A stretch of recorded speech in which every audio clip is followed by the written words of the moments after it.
যত সব আপদ আমার ঘরে এসে জুড়ে। আজকে তোকে ডাস্টবিনে ফেলে দিব। আমার মা নেই বলে সৎ মা আমাকে ফেলে দিয়ে গেছে। এ কি, ওই বাচ্চারা ওখানে এভাবে কান্না করছে কেন? মা না থাকার যন্ত্রণা আমি বুঝি। বাচ্চারা কান্না করো না, তোমার মা আর নেই। বাচ্চাগুলোকে নিয়ে গিয়ে একটি থাকার মতো ঘরের ব্যবস্থা করতে হবে। আন্টি, আমাদের অনেক ক্ষুধা লেগেছে। এই যে ফিডারটা খেয়ে নাও সোনা। আজকে থেকে তোমরা স্কুলে যাবে। টাটা।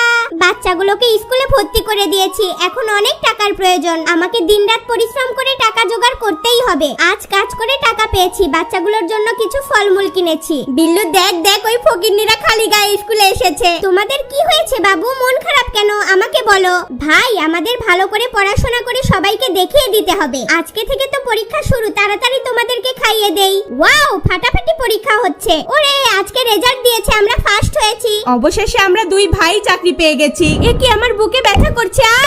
বন্ধুরা, তোমরা যদি কেউ মাকে ভালোবেসে থাকো, দাও দাও একটা সাবস্ক্রাইব দাও।